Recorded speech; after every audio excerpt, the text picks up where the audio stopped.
Hello, everyone. Today, we are going to discuss Semester 3 Mechanical Engineering and TIS Engineering Mechanics. Thank you, Professor Nikita. This subject is the backbone of mechanical engineering and helps students connect theory with real-world engineering. নমস্কার চলুন আজ engineering মেকানিক্সের একটা দারুণ জিনিস নিয়ে কথা বলা যাক এমন একটা অদৃশ্য শক্তি যা আমাদের চারপাশের সব কিছুকে একদিকে যেমন চলতে সাহায্য করে আবার থামিয়েও দেয় হ্যাঁ আমি ফ্রিকশন বা ঘর্ষণের কথাই বলছি এই যে দুটো প্রশ্ন এর উত্তরটা কিন্তু একটাই আর সেটা হলো ঘর্ষণ ভাবুন তো যদি জুতো আর রাস্তার মধ্যে ওই অদৃশ্য বাধাটা না থাকতো তাহলে কি হতো আমরা তো পা ফেললেই পিছলে যেতাম ঠিক এখানেই শুরু হচ্ছে আমাদের ঘর্ষণের দুনিয়ার আলোচনা ব্যাপারটা খুব সোজা যখনই দুটো জিনিস একে অপরের গা ঘেঁষে চলতে চেষ্টা করে তখনই একটা বাধা তৈরি হয় আর এই বাধাটাই হলো ঘর্ষণ এর একটাই কাজ যেদিকে গতি তার ঠিক উল্টো দিকে ধাক্কা দেওয়া ঠিক ধরেছেন এর উত্তরটাও হলো ঘর্ষণ এই ঘর্ষণ বলটাই পেন্সিলের ডগা থেকে গ্রাফাইটের গুঁড়োকে কাগজের উপর আটকে রাখে আর তাই আমরা লিখতে পারি শুধু তাই না গাড়ির ব্রেক কষলে যে গাড়িটা থেমে যায় তার পেছনেও কিন্তু এই ঘর্ষণ বলেরই কেরামতি আচ্ছা এই ঘর্ষণ বল কিন্তু বহুরূপী মানে পরিস্থিতি বুঝে চেহারা পাল্টায় একে আমরা মূলত দুটো অবস্থায় দেখতে পাই একটা হলো যখন কোনো জিনিস স্থির আছে আর অন্যটা যখন সেটা চলতে শুরু করেছে ধরুন একটা স্থির আলমারিকে ঠেলার চেষ্টা করা হচ্ছে প্রথমে যে বাধাটা আসছে সেটাই হলো স্থিতি ঘর্ষণ বা স্ট্যাটিক ফ্রিকশন আর যেই না আলমারিটা চলতে শুরু করল তখন যে ঘর্ষণ কাজ করছে তার নাম গতি ঘর্ষণ বা ডাইনামিক ফ্রিকশন আর একটা মজার ব্যাপার হলো এই স্থিতি ঘর্ষণের মান কিন্তু ফিক্সড নয় এটা শূন্য থেকে বাড়তে পারে এই যে অভিজ্ঞতাটা এটা আমাদের সবারই আছে তাই না আর এটাই স্ট্যাটিক আর ডাইনামিক ফ্রিকশন বোঝার সবচেয়ে ভালো উদাহরণ আলমারিটা নড়ানোর ঠিক আগের মুহূর্তে যে অসম্ভব বাধাটা পার করতে হয় সেটাই হলো স্ট্যাটিক ফ্রিকশনের সর্বোচ্চ সীমা তবে হ্যাঁ এই স্থিতি ঘর্ষণের জোর কিন্তু আনলিমিটেড না ঠেলতে ঠেলতে একটা সময় আসে যখন বস্তুটা এই চললুম বলে একটা অবস্থায় আসে স্থিতি ঘর্ষণের এই যে ম্যাক্সিমাম ভ্যালুটা একেই আমরা বলি লিমিটিং ফ্রিকশন একদম একটা গাড়িকে ঠেলা শুরু করাটাই আসল চ্যালেঞ্জ একবার চলতে শুরু করলে কিন্তু কাজটা অনেক সোজা হয়ে যায় কারণটা সহজ লিমিটিং স্ট্যাটিক ফ্রিকশনের মান সবসময় ডায়নামিক ফ্রিকশনের চেয়ে বেশি হয় তাই তো একবার চালু হয়ে গেলে বাধাটা কমে আসে এবার চলুন ঘর্ষণের কিছু পাকা নিয়ম জেনে নেই এগুলো জানাটা কিন্তু খুব দরকারি যেমন ঘর্ষণ বল সবসময় গতির উল্টো দিকে কাজ করে আর এটা নির্ভর করে সারফেসটা কতটা মসৃণ বা খসখসে তার ওপর আরেকটা ব্যাপার হলো বস্তুর ওজন যত বাড়ে মানে নর্মাল রিয়াকশন যত বাড়ে ঘর্ষণ বল ততটাই বেড়ে যায়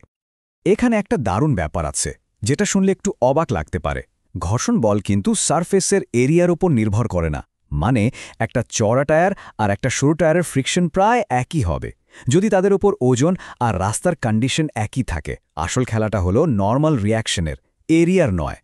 এটা মনে রাখার জন্য একটা সহজ লাইন মাথায় গেঁথে নেওয়া যায় ঘর্ষণ ক্ষেত্রফল মাপে না শুধু লম্ব প্রতিক্রিয়া আর পৃষ্ঠের ধরন জানে পরীক্ষার সময় এই লাইনটা খুব কাজে দেবে মনে রাখতে হবে আসল জিনিস হলো ওজন আর সারফেসের কোয়ালিটি আচ্ছা এতক্ষণ তো ঘর্ষণের বাধা দেওয়ার কথা শুনলাম কিন্তু এই ঘর্ষণকে কি কাজে লাগানো যায় অবশ্যই যায় আর এর একটা চমৎকার উদাহরণ হলো ওয়েজ দেখতে সাধারণ হলেও এটা কিন্তু সাংঘাতিক শক্তিশালী একটা যন্ত্র ওয়েজ হলো একটা ত্রিভুজের মতো দেখতে যন্ত্র এটাকে দুটো জিনিসের মাঝে বা কোনো ভারী জিনিসের নিচে ঢুকিয়ে দেওয়া হয় তারপর একদিকে অল্প বল দিলেই অন্যদিকে অনেক ভারী জিনিস ওপরে উঠে যায় কাঠচেরা কোঠার থেকে শুরু করে বড় মেশিনকে একটুখানি ওঠানোর জন্য এটা ব্যবহার করা হয় আর এখানে ঘর্ষণ কিন্তু ভিলেন নয় হিরো ভাবুন তো যদি ঘর্ষণ না থাকত তাহলে যেই না ওয়েজের ওপর থেকে বল সরানো হতো ওটা সঙ্গে সঙ্গে পিছলে বেরিয়ে আসত আর ভারী জিনিসটা ধপাস করে নিচে পড়ে যেত ঘর্ষণই ওকে আটকে রাখে এই প্রশ্নটার উত্তরটা কিন্তু বেশ মজার কুঠারের ক্ষেত্রে ঘর্ষণ দুটো কাজই করে একদিকে এটা কাঠকে দুভাগ করতে সাহায্য করে আবার অন্যদিকে কুঠারটাকে কাঠের আরও গভীরে ঢুকতেও বাধা দেয় মানে এখানে ঘর্ষণের ভূমিকাটা বেশ জটিল ঘর্ষণের এমন একটা অ্যাপ্লিকেশনের কথা এবার বলবো যা হয়তো আমরা সবাই দেখেছি হ্যাঁ স্ক্রুজ্যাকের কথা বলছি গাড়ির চাকা পাল্টানোর সময় যেটা ব্যবহার হয় ওটাই কখনো ভেবে দেখেছেন একটা ছোট্ট হ্যান্ডেল ঘুরিয়ে কি করে অত ভারী একটা গাড়িকে তুলে ফেলা যায় এর পেছনের ম্যাজিকটা হলো স্ক্রুজ্যাকের ডিজাইন এটা আসলে একটা ইনক্লাইন্ড প্লেন বা হেলানো তল যাকে একটা রডের চারপাশে পেঁচিয়ে দেওয়া হয়েছে যখন হ্যান্ডেলটা ঘোরানো হয় তখন নাটটা আসলে ওই প্যাঁচানো হেলানো তল বেয়ে ওপরে উঠতে থাকে। আর এখানেও আমাদের বন্ধুকে সেই ঘর্ষণ, এই ঘর্ষণই লোডটাকে ধরে রাখে, নিচে পড়তে দেয় না। এর থেকেও একটা অ্যাডভান্সড ভার্সন আছে যার নাম ডিফারেন্সিয়াল স্ক্রু জ্যাক। এখানে দুটো আলাদা আলাদা প্যাচের স্ক্রু ব্যবহার করা হয়। এর ফলে আরও কম এফোর্ট দিয়ে আরও অনেক বেশি ভারী জিনিস তোলা যায়। এই যে গাড়িটা নিচে পড়ে যায় না, এর কারণ হলো স্ক্রুয়ের প্যাচ বা থ্রেডের মধ্যে থাকা বিপুল পরিমাণ ঘর্ষণ। এই ঘর্ষণ বলটাই গাড়ির ওজনকে আটকে রাখে। এই দারুণ বৈশিষ্ট্যটাকে বলে সেলফ লকিং। তাহলে চলুন আজকের আলোচনার মূল বিষয়গুলো একবার ঝালিয়ে নেই। আমরা শিখলাম স্থিতি আর গতি, ঘর্ষণ কি, জানলাম ঘর্ষণের কিছু জরুরি সূত্র, আর দেখলাম ওয়েজ এবং স্ক্রু জ্যাকের মতো যন্ত্রে ঘর্ষণকে কিভাবে দারুণভাবে কাজে লাগানো হয়।